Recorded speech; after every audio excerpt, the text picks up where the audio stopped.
What's up, my brother?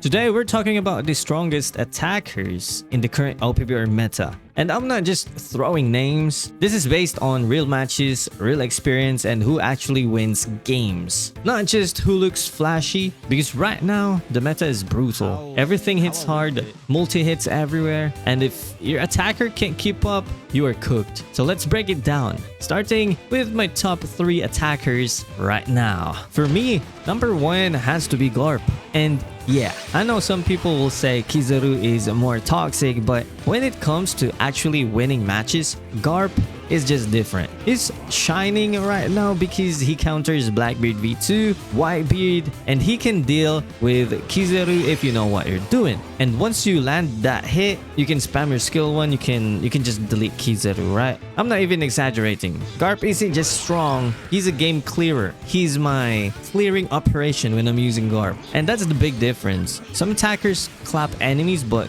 Garp wipes threats, which leads to wins. That's why, in my opinion, if you want the safest attacker to carry games right now, I'ma go for Garp. So for me, Garp is number 1. Number 2, I'm putting Kizaru. Still a busted unit, still toxic, still one of those characters where if the enemy has a good Kizaru, you feel it instantly. I don't even have him on my main, but based on matchups and experience, you can tell. Every team still benefits from having one Kizaru. You need a Kizaru, you need a Garp. That combo alone controls the pace of the match. At number 3, I'm going with Blackbeard v2. Still one of the deadliest attacker in the game, but now he feels a bit more balanced. Sometimes he's tanky, sometimes he feels squishy, and that's because his strength really depends on element timing. If you know when to switch elements, you can dominate fights and melt power users. He also looks insane when there are a lot of Gear 5 v2 players because he counters them hard. Against Garp, I still think Garp has the advantage, but overall damage, pressure, and matchup value, BBV2 is easily top 3.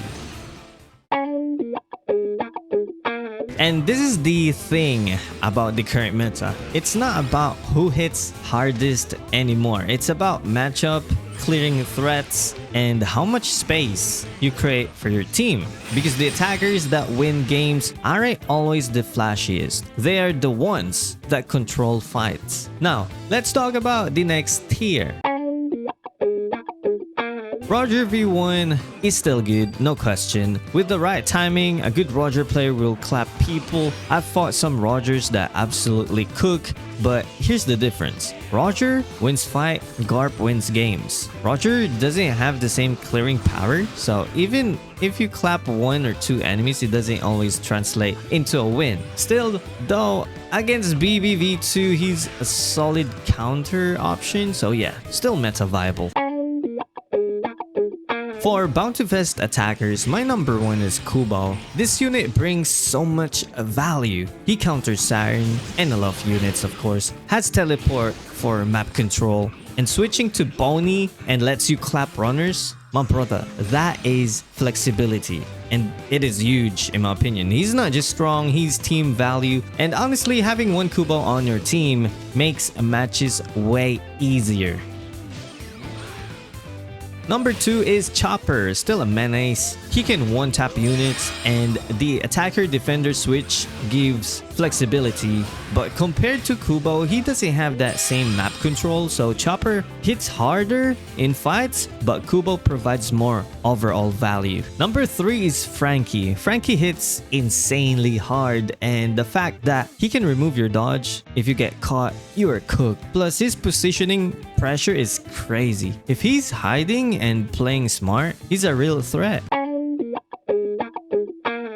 These units are still good, but they rely more on team support than pure carry power. So the first one is Egghead Brook. Solid, but not a solo carry in my opinion. Next is Shiryu. Shiryu can surprise. He's a surprise rat playstyle. Fun but risky. Next one is Dory. Huge damage but team dependent. Yeah, I would say you can still win using Dory, but it doesn't mean you're gonna carry with Dory unless you have a very good teammate. But when it comes to versus solo, I think you will have a hard time. But overall, I think it's just me, okay? But overall, Dory is just good because based on my experience, it's kind of easy for me to deal with against giants. So yeah, that's just on me. Next one is attacker Jinbei. This one is consistent but struggles versus top meta damage. Attacker Jinbei is really good in my opinion. He deals good damage against power users, but yeah, if you're gonna compare him to the meta right now, I think he needs more. Once they buff this unit right here, he might cook. Next one is Akainu. Still fun, but multi-hit meta hurts him. There's a lot of multi-hit attackers out there. Once you got hit, you're done. I think the only way to survive using Akainu is if you can spam your skill too. Once you can do that, I think, yeah, you can survive at some point. But if you're gonna fight attackers or the meta units with multiple hit, you might get cooked because you're not just fighting one, you're fighting 4 of them. Okay, next is Kobe. This is the attacker Kobe. Survivability is okay, but low carry impact in my opinion. Yeah, you can clap once your teammate got cooked, but I don't know that it is enough for him to carry the matches, because for me it's not enough. Like, he needs more. Even though he gets buffed, he kind of need more, you know what I mean? Yeah, at first it feels like he is a low budget garp, but nah, I don't think it's enough. But still a fun unit to use. And next one is Virgo. Insane value for a step up, and he can counter key units, which is insane in my opinion. For a step up that can do that much, yo, Virgo is cooking. Next is light attacker Odin. Good, but I think he's in the wrong meta right now. But overall, if no one is countering light attacker Odin, he is still good. I think that's the same for the runner Yamato. If there's no counter, they are good. But overall, in the current meta, they will have a hard time. Next one is EX Zoro. My brother, I didn't put him in my top. Yeah, I love EX Zoro, but I think he's great versus specific matchup. He only counters Siren, so in my opinion, EX Zoro is kinda situational now. Compared before that, you can use him. Garp can one-tap him. Kizaru can just one-tap him. Gear 5 can just cook him. Blackbeard V2 can cook him also. But yeah, you can clap back. Zoro is a hard unit to use in my opinion, but overall a fun attacker. Still one of the fun attacker to use. But now he's situational, but I think he's still in there if you want to counter Siren. So these units, they can win games, but not as reliable as the top meta attackers. So if I had to summarize the current attacker meta, I'm gonna go for Garp. He will be my number 1. Okay, this is my own opinion. My top 1 attacker is Garp.